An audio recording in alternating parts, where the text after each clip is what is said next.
kembali dalam kuliah pengantar Filologi 2. Kali ini materi kita tentang aksara Jawa. Dalam aksara Jawa ada huruf dasar dan ada huruf-huruf tambahan ya.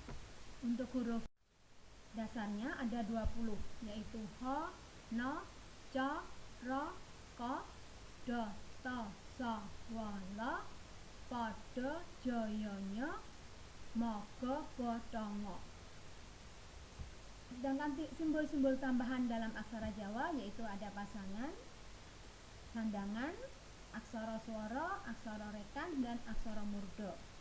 Pasangan digunakan untuk menuliskan konsonan berurutan. Jadi konsonan kedua ditulis menggunakan pasangan.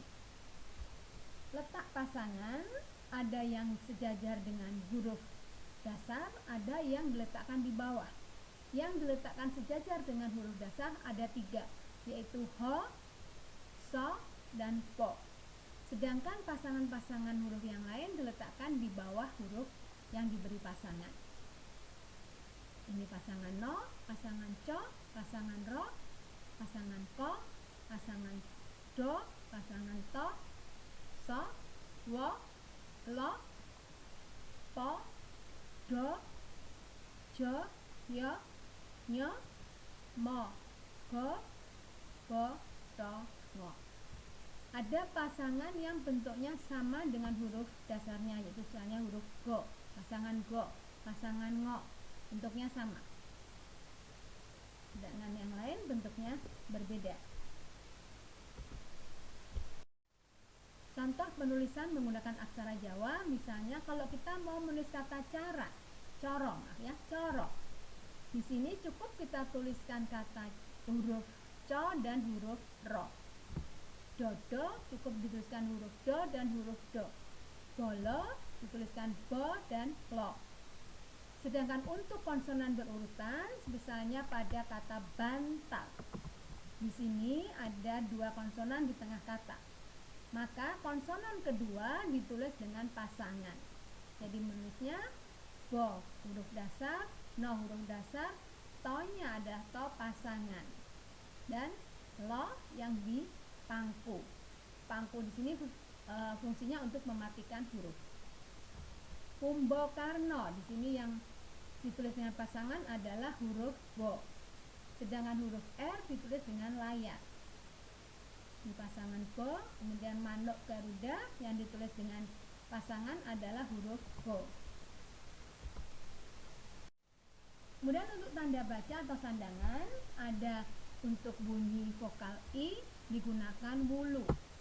Misalnya kita mau menulis kata Siti, maka penulisannya adalah huruf so di wulu, huruf to di wulu. Kalau huruf mo di wulu dan ro di wulu bacanya miri. Kemudian ada pepet. Pepet ini untuk vokal E. Misalnya sego, so-nya dipepet dan huruf go. Gelok. Di sini go-nya dipepet dan huruf lo. Namun ada kekecualian untuk pepet ya. Vokal pepet vokal E ini tidak semuanya ditulis dengan pepet. Vokal E yang bertemu dengan R ditulisnya menggunakan po diceruk. Sedangkan E yang bertemu dengan lo penulisannya adalah menggunakan ngo dilelet. Misalnya untuk rego, nulisnya bukan ro dipepet dan go, tapi po dicerek dan go. Reco, po dicerek dan co. Lego, ngo dilelet dan go. Lengo, ngo dilelet dan ngo. Kemudian untuk vokal U digunakan suku. Penulisan suku ini terletak di bawah ya, jadi dari kaki huruf dasar yang paling belakang ditarik ke bawah, ke kanan, dan kemudian ke atas. Misalnya tuku, kita tuliskan to di suku, ko di suku, jadi tuku. Guru, ko di suku, ro di suku. Turu, to di suku, ro di suku. Kemudian untuk vokal O digunakan taling tarung. Taling tarung ini letaknya mengapit huruf yang berbunyi O. Misalnya soto. Di sini so-nya berubah menjadi so. Supaya bisa berbunyi so, maka di depan huruf so diberi taling dan di belakangnya diberi tarung. To sama, huruf to diapit oleh taling dan tarung sehingga berbunyi soto. Toko, coro. Kemudian untuk vokal E digunakan taling. Taling ini letaknya di depan huruf yang berbunyi E ya, misalnya kere. Maka menulisnya taling, kemudian huruf ko, taling huruf ro. Jadi kere. CC. Selain taling ada layar. Layar ini untuk bunyi R. Misalnya seger. Untuk menuliskan kata seger, so dipepet, go dipepet diberi layar, bukan dengan ro kemudian dipangkon ya. Jadi untuk R yang di belakang ditulis dengan layar. R mati maksudnya ya. Geger. Go dipepet, go pepet lagi kemudian dengan layar. Kemudian huruf H di belakang ditulis dengan weknyan. Misalnya gerah. Go dipepet, ro kemudian weknyan. Gajah, go, jo, weknyan. Ini gajah. Kemudian sandangan yang lain adalah cecek atau cecak. Bentuknya seperti ini. Ini untuk bunyi NG. Misalnya kita mau menulis kata jenang, maka jo dipepet, no diberi cecek. Henang, bo pepet, no cecek. Kemudian pangkon atau pangku di sini untuk mematikan huruf. Misalnya paran, maka po, ro, dan no kemudian diberi pangku. Kalau di sini tidak digunakan pangku, maka bunyinya menjadi parono. Sama ya, jiman. Jo diulu, mo kemudian no di pangku, jiman. Kemudian dalam aksara Jawa juga ada beberapa kecualian ya. Misalnya huruf R yang terletak sesudah konsonan itu ditulis dengan cokro. Misalnya akromo. Maka nulisnya A, ko kemudian dicokro dan mo. Trimo, to dicokro kemudian diberi wulu dan huruf mo. Kemudian untuk huruf R yang diikuti vokal E dan terletak sesudah konsonan ditulis dengan keret. Bentuknya seperti ini. Misalnya untuk menuliskan kata srengenge, maka so kemudian dikeret, ngo diberi taling, ngo lagi dengan taling. Jadi sehingga bunyinya menjadi srengenge. Bregas, bo dicerak, go, so dan pangkon. Karena S-nya mati. Terus no, to dikeret, kemudian so dan pasangan no, terus no. Karena S-nya mati ya, sehingga N-nya menjadi ditulis dengan pasangan no. Kemudian huruf Y yang terletak setelah konsonan ditulis dengan pengkal. Nah, jadi pengkal ini digunakan untuk menuliskan huruf Y yang terletak sesudah konsonan ya. Jadi kalau letaknya di tengah ya, misalnya kopiah, di sini ada konsonan P dan konsonan Y. Maka Y-nya di sini bukan ditulis dengan yo, tapi ditulis dengan pengkal. Sehingga penulisannya seperti ini. Ko di taling tarung, kemudian po di pengkal dan weknyan, kopiah. Kepiur sama, po-nya diberi pengkal, kepiur. Kemudian huruf N yang mati jika bertemu dengan jo atau co berubah menjadi nyo. Jadi kalau kita mau menuliskan kata keranjang, nulisnya bukan ko, kemudian cokro, no, jo, dan cecek. Tetapi menulisnya adalah ko di cokro, kemudian nyo, pasangan jo, dan di cecek. Perenjak sama, n bertemu dengan j, n-nya berubah menjadi nyo. Mancing, n bertemu dengan c, berubah menjadi nyo juga ya. Jadi di sini bacanya bukan manjing ya, tapi mancing. Bukan perenyak, tapi perenjak. Kemudian untuk kata-kata yang bentuk dasarnya mati, bila mendapat imbuhan imbuhan a, en, an, ake, dan ono, huruf matinya harus ditulis rangkap. Misalnya kata jaran mendapat imbuhan membuat imbuhan menjadi jarane, maka penulisannya jaran ne. Jadi no-nya double. Ya, jadi huruf yang mati di sini jaran ditulis double. Nurut kita mendapat imbuhan a menjadi nurut to. T-nya double. Tapi kita menulis huruf latinnya tetap T1, tapi kalau kita menulis dengan huruf Jawa ditulis dengan to double. Jupuken jadi jupuken, K-nya double.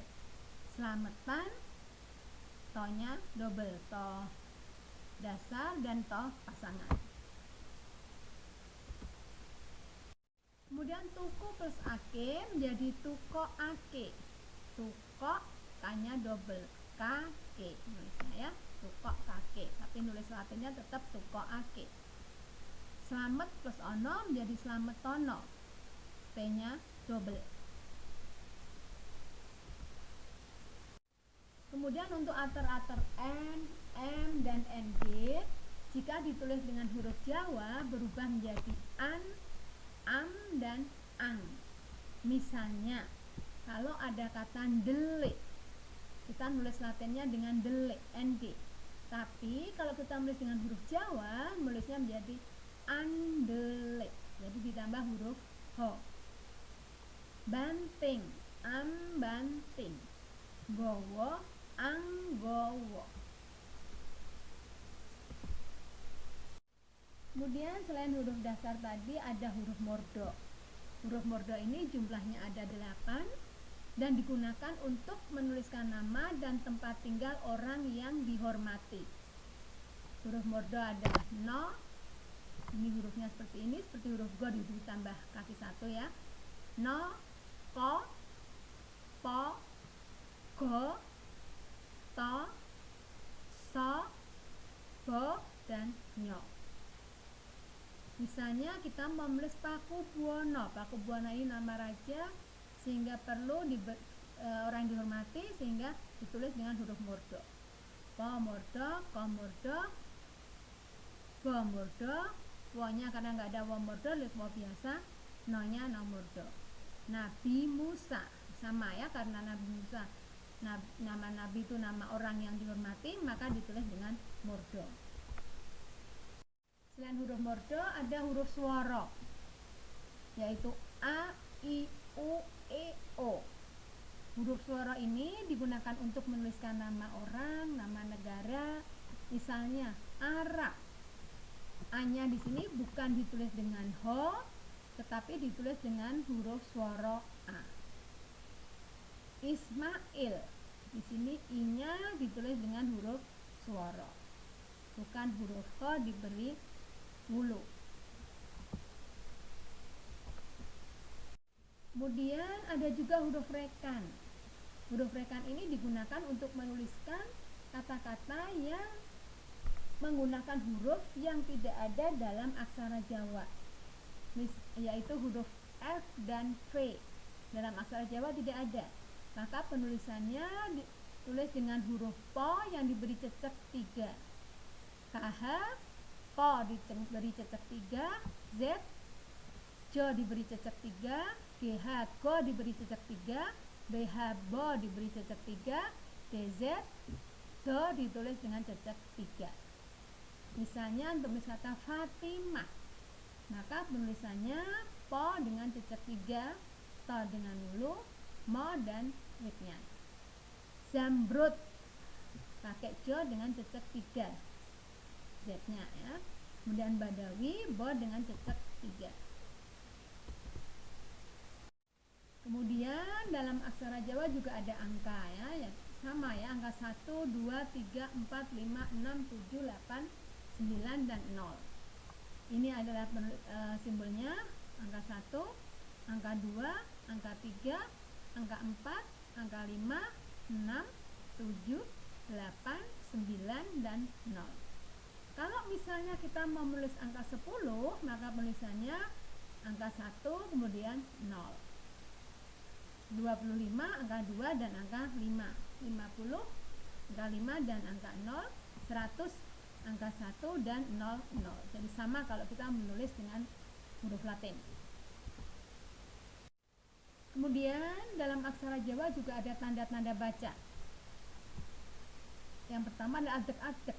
Adek-adek ini untuk mengawali suatu teks atau paragraf. Kemudian ada podolungsi. Podolungsi ini sebagai tanda titik akhir kalimat. Tandanya seperti ini. Kemudian podolingso di sini sebagai tanda koma, seperti tanda podolungsi, tapi di sini hanya satu. Kemudian podo pangkat. Podo pangkat di sini digunakan untuk mengapit angka. Jadi kalau huruf tadi misalnya huruf ngo ditulis di antara podo pangkat ini, berarti dia angka. Dan podo guru. Podo guru di sini digunakan untuk awalan surat atau cerita. Sedangkan untuk akhir surat atau cerita digunakan podo panca. Bentuknya seperti ini. Jadi seperti angka 0 yang diapit dengan podolungsi. Itu yang bisa saya sampaikan. Semoga bermanfaat. Assalamualaikum warahmatullahi wabarakatuh.